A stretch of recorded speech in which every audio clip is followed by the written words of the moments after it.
Welcome, ladies, to the Real Estate Investor Show, providing inspiration, strategies, and insight to empower women investors to live balanced and financially free lives. Now, here are your co-hosts, Liz and Andressa. Ladies, you're in for a real treat today. We have the pleasure of interviewing Melanie McCallen with her husband, Josh. They are partners in a winery resort and golf location in New Jersey.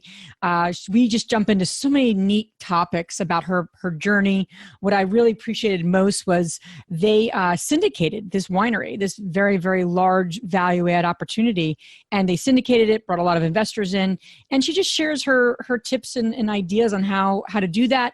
And what I loved most about it was the idea of doing educational summits with your investors. And I just love that idea, obviously, being in the business of doing that. But really, if anyone's looking to raise money for large and small projects, it was a great, great idea and how you can use that to further your business. Yeah. And on top of everything, she has 9 kids. Yeah, you heard me right. 9. And in talking to her about what she do with the kids and everything, she has so many transferable skills that all of us as moms and people that are in different, have different background can bring to real estate. So that's such a great point that she shares with all of us. How can you bring the transferable skills from your career or personal experience into real estate and thrive? You cannot miss this episode, ladies. Welcome back, investors. This is Liz. And this is Andressa. Welcome back to the Real Estate Investor Show, where we are on a mission to support women in real estate investing and to, grow their portfolio, to downsize their portfolio, to really live a financially free life and a balanced life. And as women, we all know that sometimes can be tricky. It's possible, but it can be tricky. So that's what we're up to with this podcast and our meetups and our community that we're building to really go global, where we're really helping create more wealth for women. So Melanie, thank you for being on our show. I am so excited to spend this time with you. Girls are just the best. I just love listening to you and you're just wonderful. Thank you. Oh, well, we're excited to get into your story. And Andressa, how are you doing? I'm doing well. And yourself? What's popping? Yeah, what's popping? Well, there's always things popping. What I'm finding, it's funny when you start to grow in an area, and I'll be specific, right? Because, we can be vague, but I'll just be specific. We're really trying to improve our certain processes in our business. So, and that could come from where you're trying to improve your contact management system. We work with a lot of investors. Melanie, you know this, Andressa. And we're really trying to step up our, whether it's our communication with them and just streamline everything. So it makes it a little easier. And I had a call with someone yesterday talking about Podio. We use Podio, but it is like really amazing when you really get into it. The more people talk though about things that I don't know about, it's more overwhelming though, know? And so what I have to keep in check, or just a growth for me or a learning, is just to kind of like appreciate experts and not to allow them to overwhelm me, but also just kind of like, take a step back and take a deep breath. Because lately, like the Podio, and I had like 4 conversations with people in the last 2 days. And it's just like, they're just spouting out things, not about real estate investing, but spouting out things about other things. And I'm like, oh, okay. Oh, I never heard of that. Can you spell that for me? Like a moron, But it really, this morning I was feeling very like, oh, wow, I'm feeling heavy. It's just really important to take a deep breath when you have those moments of heaviness and like, okay, I don't know everything. I don't want to know everything. But I'm starting to surround myself with people who do. That's a good thing. Celebrate that. Yeah. Well, anyway, I just had that little bit of a realization. And I think, the ladies listening, we all have those areas of our lives that, comes up for us where we feel heavy. Yeah, absolutely. So during our latest mastermind call that we have every month with the ladies, we finish up the book, The Atomic Habit. And one of the things that we took out of the book, it was so good, is that you make your next step so easy, so quick, that it is impossible that you're not going to accomplish it. So this scenario that Liz is explaining is very doable in terms of, okay, I see a lot of things. I'm getting overwhelmed. I don't see the A to Z. I can't see. It's too foggy. I can't see it. So what the guy recommends, it is just like, what can I do? What is my next brick? If it is a 5-minute conversation, if it is, one small action, like research about Podio, watch a video on YouTube about Podio. That is so little, but it will take you towards your goal. That will reduce the anxiety and the feeling of overwhelmed. But Liz, you're nailing on the head. Mm-hmm. Don't need to know everything deeply, but we need to surround ourselves with people that can accomplish that and really take over. Otherwise, we can't. It's impossible for us to really be at 100% at all areas of our business. Is just that's the big growth. Yeah. And it's like, I don't want to know. Like, people are talking about Podio and I'm like, oh my, I'm just starting to phase out. I'm thinking about other things. I'm looking out the window and I'm like, but I know it's important, right? So I know that much, but to know all the specifics is like, woo, but anyway, but yeah, I appreciate that. And that's I'll put that in the show notes. The women listening, great book, Atomic Habits. And we'll put that link in there so you can pick that book up. Really takes whatever you know about habits to a whole different level. Yes. So good stuff. Well, Melanie, thanks again for being on our show. You have such a wonderful story. There's so many questions we want to jump into, but we're gonna start small here. Start simple, I should say. Yeah. And talk a little bit about your background and just how you came to get involved in real estate investing. And I know we have a unique story and you have a unique investment that you and your husband own, but you can kind of share that a little better than I can. And please, share with the ladies kind of your path and what you guys are up to today. Absolutely. I just loved your opening about being overwhelmed. It's like such a major theme of this whole process of where we're at right now, just in terms of me learning this and learning what we've done. So the bottom line is we love to invest in resort real estate.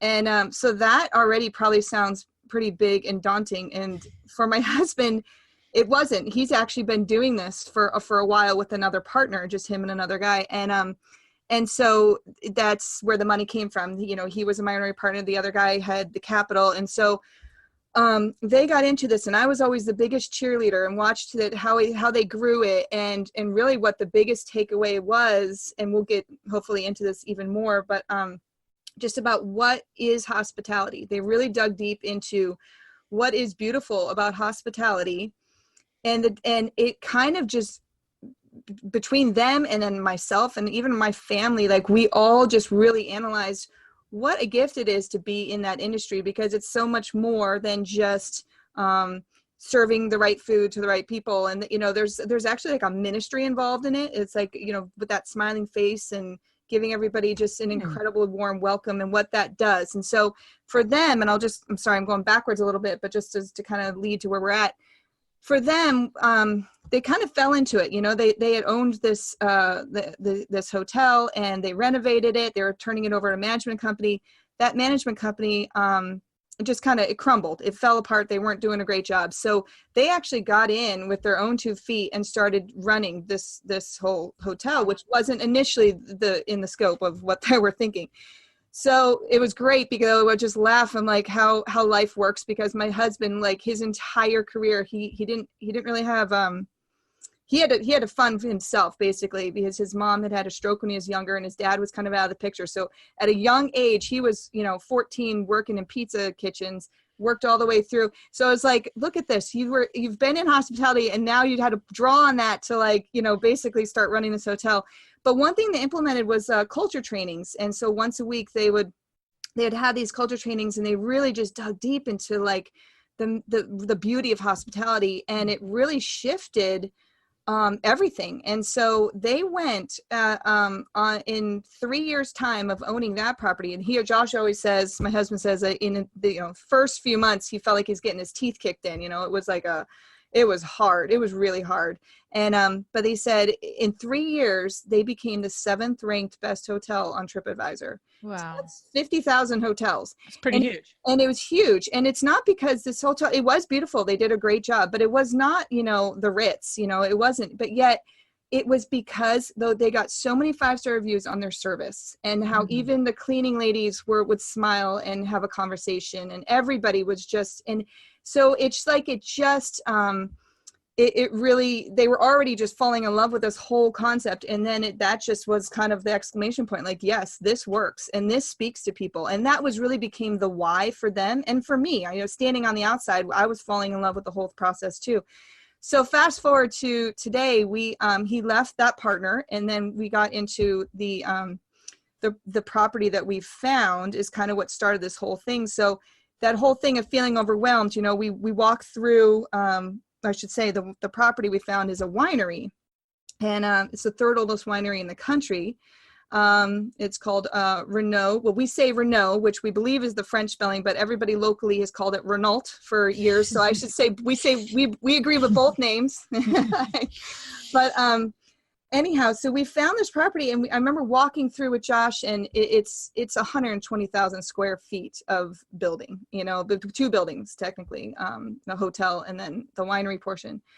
And it was overwhelming. Talk about overwhelming. I just remember walking through it, and I said, Josh, if anybody can do it, you can. He's been through so many renos, and he could do it. And he looked at me and says, we're doing this. And I was like, yeah, like, wait, you're my new partner. You know, we're doing this together. And so and I felt it in my heart. It was definitely the right thing. And it wasn't sort of, we didn't plan it. It just sort of, this all just fell into place at just the right time. And, so talk about learning a lot in a little bit of time.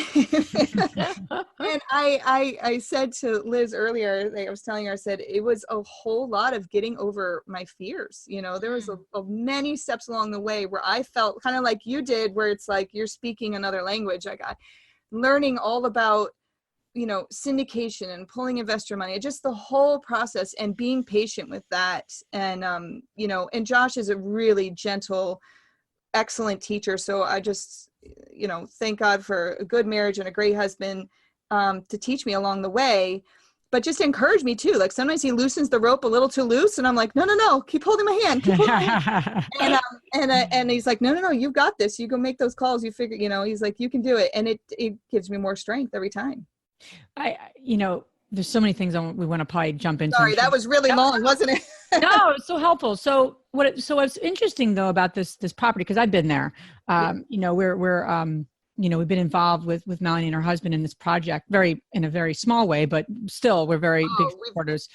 And anyway, it's a gorgeous site. And what's fascinating in talking with Matt and talking with Josh and yourself is that you bought it as a foreclosure. So again, you know, the women listening, you know, there's foreclosures from literally $30,000 properties, right? That you can buy, you know, from, you know, the banks and what have you, all the way up to a resort, you know, 120,000, which really was interesting, expanded my mind, right? Because I always think multifamily, and then you go to this complex, and it's you can tell this is a value add opportunity, but just on a very large scale. Right. But what you're doing there is really the same thing that every single woman listening to this is doing as a value add on their single family home rehab. Really. I mean, it's different in some ways, but the concept is the same. So more zeros, just more zeros, more zeros.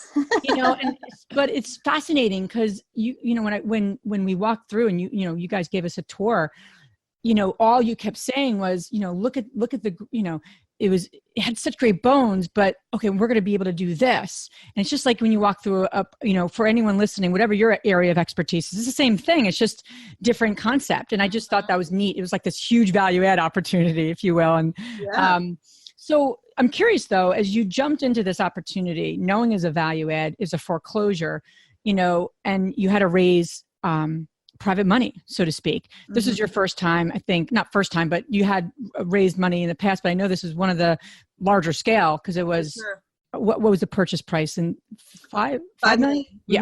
Okay. I didn't know if I was right in my thought. Yeah. But yeah, that's what I thought it was, $5 million. So what was that process like, and cause that's a big raise, huge raise. And, just share with us a little bit, especially the women listening, whether they're starting to raise money on a small scale, large scale, everyone starts to understand that there's value in bringing other people along with you. I'm curious what your process was internally and also externally, like thinking it through and working it through. So I'll kind of go back a little bit in understanding through my eyes, essentially why I fell in love sort of with syndication. And then that's, just like you said, pooling investor money together to buy an asset. And this is Josh and I, it's our first time doing this together as a couple. And I just said, is it normal for people on their first time to start to raise 5 million? Is that a normal starting point? Like maybe for some, but so it definitely felt. But what happened is so anyhow, Josh really has been for years listening to Real Estate Guys, the Real Estate Guys radio. He's so he'd always have it on in the car and everything. And so he said, let's go down to, they do these syndication events down in Texas. So we went down and I took copious notes for like 2.5 days. But I have to say, I went down there initially kind of with, I was a little skeptical in the sense that I kind of just like, is it all just going to be how to make a buck, essentially. I just kind of was like, is this all good? But my mind was completely turned around and I was 100% like, this is incredible. We're doing this, this is incredible because it was flipped on the other side. So it wasn't still, though they were speaking in terms of the investor and what gift this is to become an educated syndicator and what gift that is to investors. And I just said, I just didn't even think of the other side of the coin. I just didn't see it that way, that, first of all, how people are looking for deals and they don't have the time to go around and shop these, and they don't really have the know-how and they don't have time to figure it out. So it's all about making these relationships with people, which that was a trigger word for me. I'm like, oh, this is great. I'm all about, let's get personal and let's get to making these relationships with people and then figuring out what their needs are, what they need in an investment, and keeping those relationships going. And they build over time when you have a success, and then there's another opportunity, and those things keep going. And then I was really also loved the whole idea of the tax depreciation and how that helps people too. They have a tax problem, and then when they can invest in sort of these big resorts, we have a enormous amount of depreciation. We've got all sorts, especially we got the wine equipment and all sorts of things. And so on those two fronts, I was like, this is incredible. And I said to Josh, of course, I have 9 kids, and I was that's another chapter. Yeah, well, we're gonna go there next. But I was gonna say, with all my kids, and then I was an educator. I taught 5th and 6th grade before we had kids. I synthesized hard concepts and then I boiled them really down to like easy words, And so I said, what this is like. We're leaving the conference. I said, Josh, do you remember that one wedding we went to? We had those some college friends who are from Eastern Europe, and so they wanted to get married in America, and they really just didn't have the money. And so they pooled everybody together. We threw them like the most beautiful wedding. Everybody brought a dish, and it was better than they could have. We all appreciated it because we all had our hand in it. It was like really, and I was like, isn't that beautiful about syndication that it's like Josh always says, Main Street helping Main Street. Like you can drive up and touch and see your money in action, the business growing. And here, if you drive up, and you're an investor here at Renault and you come up, you can meet Bobby, our maintenance guy. And it's just, it's really a beautiful interaction that's immediate, it's an immediate thing. So yeah, that's how I fell in love with syndication. And, but it was definitely being our first big one. These things start out slow and they sort of gain momentum with more exposure and just more exposure to groups. And doing these on property, we did a whole series. I know this is when Liz and Matt were able to come. We would do these investor summits where we would have everybody on property. We have a working restaurant here. We would serve dinner. We'd do a whole tour, and then we would just sort of, answer questions. And so we got we got the process finally going, and we raised enough for the acquisition, and we're actually we still have spots open for our second phase. So we're still going, but definitely it's like we definitely learned that there's a momentum, right? Where it's like you got to figure out how to get the word out there, how to that kind of thing. And we are able to advertise because we we're taking accredited investors, so we were able to do that sort of thing as well. Absolutely, which is so important nowadays to kind of like just close this up front and make sure we are following the SEC regulations. Right. So I'm just curious for the ladies that are listening to us to really understand the process. So you mentioned phases.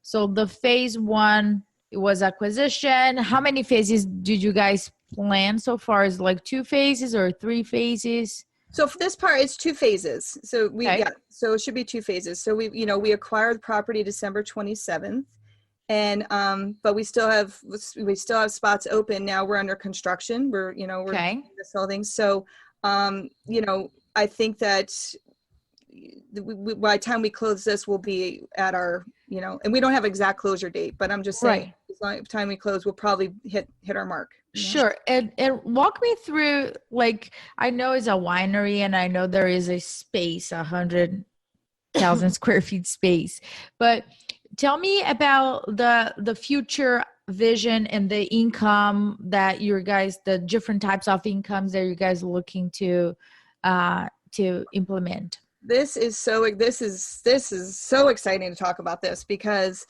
one of the biggest reasons when we were sort of digesting acquiring the property and we were going through all the numbers and everything, what really stood out to Josh. Now we loved the history of it. We saw the beauty, the gem, but of course investors need to sink their teeth into real numbers. Yes. And they have to get really real about this. So we know that, well, first of all, just as a little side note, but this winery is so old. It's the 3rd oldest winery in the country. It produced what's called American Champagne, that we found out later JFK used at his inaugural ball, this exact champagne from this winery.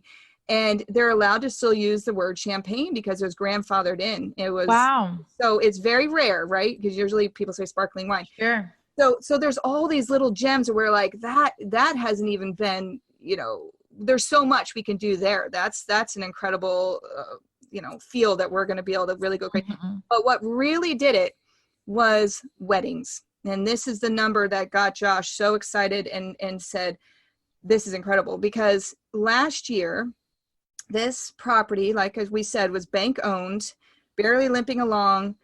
They had 700 inbound wedding leads just by the fact that they're a winery. That vineyard weddings are just so popular. And so when you say inbound leads, though, what do you mean? So there's the property never closed down. It's been running, like I said, the bank kept it running. It was very tenuous, right? Everybody here kind of thought, it was hard. You really felt the weight of people who were working here. And so they were still running weddings and still running banquets. But there was just nobody behind it putting it all together. So I see. So there were 700 inbound wedding leads, and they capitalized on 40. So they only booked 40. So Josh, being already having been in resorts, he said that felt like they were crushing it to get, I think I want to say it was almost 200 booked was them crushing it. And so he said, if we can even just capitalize on half of that, that number, well, so that is what was basically the bottom line of the whole pro forma, is just like, if we can just turn that around, it's almost like that's just baseline easy, and everything else, the champagne, what we're going to do, we have a golf, all those things we're going to grow all of them, but they're almost at this point, according to the pro forma, they can all be cherries on top that are ready to just take off. But so this is the great part. So we bought the property December 27th. And today, what are we, 6 months later, we've sold over 100 weddings. And so Wow. in 6 months, and that is incredible. Our performer for this year, we're expected 89. So we've already beat it, and it's not been a year. Awesome. And so what's really cool about that is we've got a team, we've got our architects and our designers and our computer guys, and they were able to take architects' designs, put them in 3D renderings, like for the brides. And so we literally take these brides upstairs. We show them these sort of rooms under construction right now, and we show them what it's. Freak out a little bit. And Yeah, then well, thank you. Yes, let's get into that. Yeah, that's a whole right. Yeah. That's another one, right? But and then we show them what's going to look like, and it's what people want. Like I said, we do have golf. We do have other things that we had a woman from the knot.com, which is the leading wedding website. Yeah. And she came here and she was giddy. She was like, this is everything a bride wants right now, because it's a 3-day event in terms of we've guys can go play golf. We're going to have a spa. We're putting in the hotel. We've got the tasting room, of course. And then we've got this really cool speakeasy, like prohibition room that survived. We've got all this great story of like Boardwalk Empire guys were all literally in this room at one point. And so we've got this like pre-party and after party space. So there's a 3-day wedding event, and it's just selling. It's just what people want. And we're at a price point that is just beating. We got a lot of people coming from New York City, and we're able to beat that price point from there. Great. So. That's great. So Melanie, there was so many nuggets you shared. And as you're talking though, one of my thoughts comes into my mind when I'm hearing people talking about larger projects is I always get worried for women listening or women hearing stories like this, because then they start to say, wow, that's a really huge project. It's not relevant to me though, right? Because I'm working on a single family rehab, or I'm working on a small multi. This has no relevance to me. But I actually disagree with that, because every project, especially a value add project like this, is relevant. It's just different scaling. It's a different approach, but the structure of it actually is very similar. So there's a few things I wanted to pull out of what you said to make it relevant too for the women listening. Number one was when you started raising money, you start having these investor summits. Now you have some amazing assets, right? You can serve them dinner, you can serve them a winery. I mean, I would love to have that too, to show all our friends. Yeah, right. Yeah. However, everyone that's starting to work, even if it's one partner, even if you have one partner, you're trying to, really form a partnership. They bring the money, you have the legwork. Start to do things where you're actually going to these different, go have a dinner together, go show them the properties, do the walk. Yes. I think what's happening right now, at least my opinion, is we're so into the technology and the videos, and we're not doing enough things in person. And it's hard because someone's in another place in a country. I understand that. But if you can, you sharing this, I'm like, we gotta be doing more investor summits. We need to be doing that. Like, so I want the women listening, where can you, especially if you're raising money or looking to raise money, where can you start doing like a monthly luncheon where you get together with people in your network, where you start to talk about what you're up to in real estate? Or better yet, you do an open house at one of your rehabs on a monthly basis. Yeah. Invite them to come to the property. Hey, this is what we're doing. This is the wall that we're taking down. This is where we're going to put the appliances. People love that. Obviously, you're doing it on a scale at a different level, right? Yeah. However, it's the same concept. You're showing what you're doing, and it's in the physical. So I just want to encourage the women listening. You don't need a winery to do this. I mean, it'd be awesome. We all need to come there, but that's a side note. But you don't need it to do this. You need to just start taking action in your projects and start getting people to see what you're doing, not just a newsletter, not just video, but like literally in person. And you're inspiring me to like, we got to be doing more of this kind of stuff, Oh, I love it. It's my favorite thing. It's my favorite thing when the investors come to walk them through the property. Yeah. I just get on fire for it all over again, and the vision. And then they have great ideas too. I can't tell you how many times I stop and be like, I was at this one winery and they did that. And you're like, that's fantastic. You can like, you get ideas too. It's my absolute favorite part of the whole process, is going through that. And you know what, there could not be so many reality TV shows about home renovations if it wasn't something we all loved. I mean, of course. Absolutely.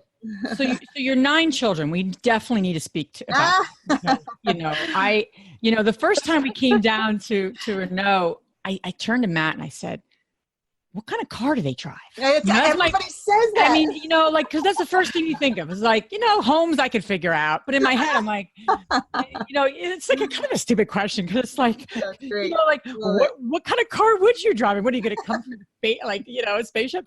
But anyway, it was cute because we got there and we saw this really big van. Oh, yeah. I'm like, that's their car. Big Enterprise type looking van. We actually did get it from Enterprise. Like it's a great deal if you're looking for big vans, right? There you go. You have to get them off the road. And so we're like, so we will always be in a big white van because it was probably, but no, yeah. But your transition to being a teacher, then taking time to raise your 9 children, which is amazing in and of itself. Like, seriously, I get overwhelmed with my 2 children. And now you're transitioning back into, like, when your husband said, no, we're doing this, we're doing it, you and I. Yeah. I think that's a common path for women, right? They are often the ones taking the back seat. No, I'm here to be the caretaker. And then something shifts and you're like, no, I want to get back into something. And then through real estate, you're doing this together. So what did you have to do? Like, what internal work did you have to do? Like, to go from a teacher to full-time mom to now partner of a resort. I mean, that's a transition, right? It was a transition. What internal work, what mindset work, what did you have to do to move through that? That's a great question. Well, you know what? Yeah, here's some secrets. I'm just joking. No. What was really great, I was mentioning before that there's a great friend of mine who's been helping me. She comes over to the house like once a week, and for like probably the last 5 or 6 years, she's become like an aunt to my kids. She's just sweetest thing. But she has said a few things, kind of like an outsider coming into my world and me and running the house and getting everybody where they need to go. And she's like, you need to run a company. And I was like, what? And she was like, and it's kind of like you don't realize the skill set that you're building in running a home that size, or, running a home in general. And she, like I said, I never would have occurred to me that I had those skills. I mean, I think one of the biggest skills that we all grow as moms, especially, is pivoting. There's always like right now. Right now. Just like there's constantly like, it's not, you wake up every day knowing here's what my agenda is, but it's definitely not going to go this way. Like every day you could say that. Right. And, so you just like readjust and realign and keep going. And just even like, I don't know, we came up with a system for our kids, systems. I guess that's another key word, is that, running that kind of a household, you have to be good at developing systems so that when you take yourself out of that, the systems keep going. And so we've just, and you tweak it every year, even every 6 months if it's not working and their kids' ages change, but it's kind of like you match the right age kid to the right job. And then I can really dig in, but we created this sort of in-house economy system. So we have this we have these. I want to hear about that. Yeah, please. So we have this, we call it Casa Coin. And if the kids hear this podcast, they're going to be like, oh my gosh, I can't believe she's talking about that. My big kids are kind of like, they go along with it because there's economic value to them. But Casa, like as in house? Yeah. So we actually called it the token sister for a while, but then when Bitcoin came out, my husband got real creative. He's like, let's call it Casa Coin. I'm like, all right, let's go with that. So yeah, we had this thing where it's basically, we've got their chore charts and they're each worth like a Casa Coin. And then we pay them all out. And then there's the things that we want to sort of minimize that they do, screen time or, whatever it is, they have to pay for it. And so they self-regulate, and even the other day I was at work and my daughter was like, Mom, so, my 14-year-old was like, Mom, so we want to go to the mall and, but I don't have any cash. Can I give you, each coin is worth 50 cents. Mom, I have 40 coins. Can I give you 40 coins? And then I take them. And I was like, great, the system's working and I'm not even there. This is great. So just things like that. I think, anyway, so I'm getting derailed, but anyhow, no. So there's things in place, I think, as a mom skill set that you're developing.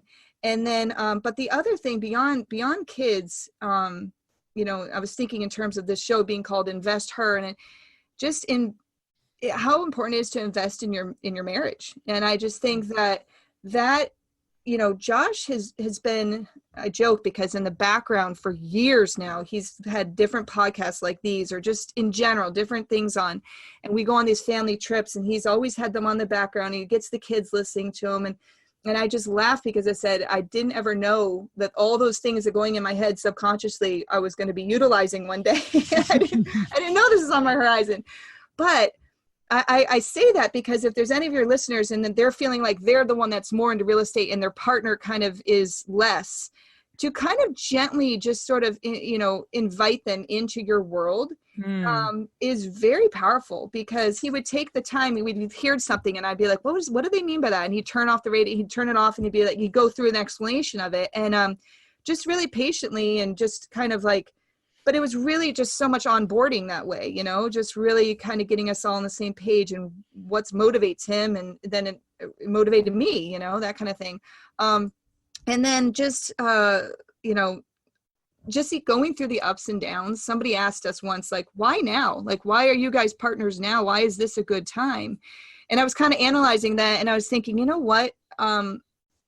Like I said, it just happened this way, but I do think it is the perfect time, because we have been through a lot of ups and a lot of downs. Like, we've lost everything before, you know, we've, back when Josh was building houses, and he was like the project manager before he got into the hotel stuff. He was building houses at the shore, and then 2008 came and crashed, and he was building these expensive second homes. So that was over. And so then he started his own franchise, and we started 2 companies at once, and he liquidated everything to buy this franchise business. Anyhow, we were writing this chapter for this book that's coming out called Don't Quit. And we talked all about how we were laughing about it now, just like how hard that was though for us, because it failed ultimately. Right. And so it was my first time letting go of the safety net. You know, he was letting go of a job, letting go of the benefits, letting go of all that security. And I didn't grow up that way. I did not grow up in a family that was like high risk that way. And so it was so difficult. And then when it failed, it was even more like, what, you know, like how many times could I have said, I told you so, you know, or you know, but I couldn't. Like, once we had this rule, like once you make these mutual decisions together, you take mutual responsibility at the end. And so I tried very hard to live by that. But what it taught me though is we, you know, eventually, to be honest, it's a long story, but eventually that failure ended up leading to his getting into the hotel industry. And so what it taught me though is that in the end, up and downs, we're going to get back on our feet, and that no matter what, the most important thing is our relationship. And like, you know, whether money, this, that, whatever, like we always say, we can be replaced anywhere, really and truly. You can be replaced anywhere, but not in your home. You know, you're a wife, I'm a mother, and that's the only place you really can't, you know what I mean? Like so I guess it's like, we really feel like, it's just crazy, because I laugh now, because that decision back then, and he failed, it was like, we were talking like, maybe that was like 80 grand that we lost, you know? And now we're like, yeah, let's do a $5 million hotel. Like, it's like, but it's kind of like, we had so much more peace, confidence, and I think just a stronger marriage. And so going into this, it was like, we know we're going to have ups and downs, but we're always going to land up, and we're always going to no finger pointing. Absolutely not. We're in this as a team. Every up and down, we're doing it totally together, you know? And so that is probably why now, I don't know, now's the best time than ever. Exactly. I love it. There's so many things, a lot of nuggets there, you know, starting with the, you know, the economy, the in-house economy that, you know, I got to start implementing with my little ones. I'm Jessica too. We all, both of us have kids under 5. So sure, yeah. We got to start making that in place. But what you're saying about under 5 is the best age. They love it. They're like, empty the dishwasher. You're like, here's a coin, and they go run and put it in their bank. And then you're like, oh, you want to watch TV? Give me your coin back. And they're like, this is great. I love all this running around. That's all they want to do, really. Right. But what you're saying too about the failures and taking mutual responsibility, you know, I love talking about love, but the investing with your spouse, and my husband and I are also I can connect with a lot of what you're saying. Sure. Just about, you are going to have ups and downs, and what do you do with them? That's really the key, is that people often look at one another, like you and your husband, you running this resort and and people look at you guys probably like, wow, they're so lucky.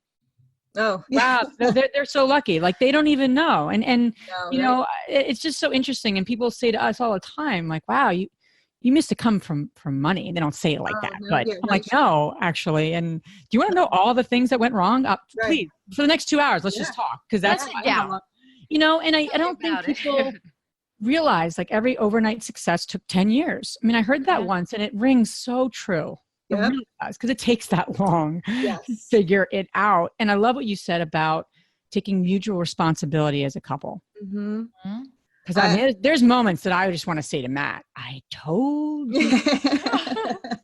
And I'm always right, of course, I'm at least 95% of the time. But I can't, you're right. When he brings something to me or I bring something to him and we both on board, then it's both of our responsibilities. And I also try to keep to that. I bite my tongue sometimes because I just don't say it. But I say it to Andressa, and then she's like, there you go. You need a friend. Yeah, you got it. So Melanie, love what you're saying. We appreciate you so much. For the women listening, your resort is in South Jersey for the region of where we are in the East Coast, and it's a beautiful site. And I encourage the folks listening to check it out. But you have actually one of these educational events coming up. So why don't you share that a little bit, and what, if anyone is interested in attending and learning and checking it out, they can. Yeah. We shifted. Like I said, we used to do these sort of investor summits, but we shifted now. Now we're calling these, and we're taking a little bit of a twist on it. They're called Learn and Grow events.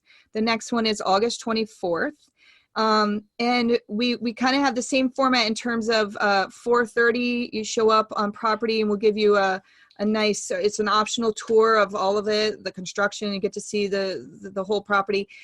And then we go into a nice, so we go try tasting some of the wine, we go into dinner, and then we do sort of just like a learn and grow. Like it says, we kind of get into something really a hot topic in investment world, something that we can all really sink in. We kind of look at it as we all need to, we all want to learn to grow together, but also just keep forming these relationships together. And then of course, at the end, we like to sort of talk about opportunities that are future opportunities for us that we can all, if people are interested, we can keep going forward. So we invite our current investors and any prospective investors, or just anybody who's interested in just attending, to come on down and to have a great night. We would love to host it. And we do offer babysitting. So my top big kids will take all the kids, and they do like a whole cute little fun plan. They got that was awesome. The last time we came, I was like, I dropped the kids off, and then as soon as I walked out of the room, someone was standing there with a glass of wine. I was like, I can't get any better, I'm like, the night will be complete just with this moment. But no, it was a great night. Actually, it was a great event just to learn, and just a fascinating place, but awesome. Yeah. And we so our I don't know if you want me to talk about the website to go to. Sorry, that was my next point. I'm forgetting what to say. No, of course. It's so we'd invent our company is named Accountable Equity. This is our company that raises the funds and brings opportunities. Accountable Equity. And so if you go to accountableequity.com, and you can look for the next Learn and Grow, like I said, it's August 24th. We would love to give your listeners a discount. If they go to that website, and in the promo code they add in the word InvestHer, it'll be 50% off. If anybody from the show wants to come down, we would absolutely love it. Great. And we're going to add all of this information on our show notes, so you don't need to rush right now. Sure. So we're going to transition to our fabulous 3 questions. Yeah. And the first one, Melanie, is, what's the most transformational book you have ever read? So, I was thinking in terms of, for Josh and I both, we spent some time in Europe. We came back, and we at the same time read Dale Carnegie's How to Win Friends and Influence People. And so that was about 13 years ago, but that was really transformational. And little did we know, we'd be in the hospitality industry, and that would be so pivotal, just that servant leadership, looking at things through others' perspective. It's just a beautiful book. And we actually put it on in the car rides. Like I said, we have the kids listening to it and we talk all about it. It's a fantastic. It's just timeless, I feel. Timeless. Exactly. Right? Perfect. The second question is, what's the most powerful routine you do to create a financially free and balanced life? So the most powerful thing that we do that I think keeps us the most peaceful and balanced is, as a family, we pray together every night. So that is, it's just a non-negotiable. We might be coming home late from work and we'll call the kids and put it on speakerphone and we all say our prayers together. It is so grounding. It keeps us all the perspective there. What are we all doing? We're a family and we're all helping each other in this world, Beautiful. The last question is, which women, famous or not, has inspired you the most?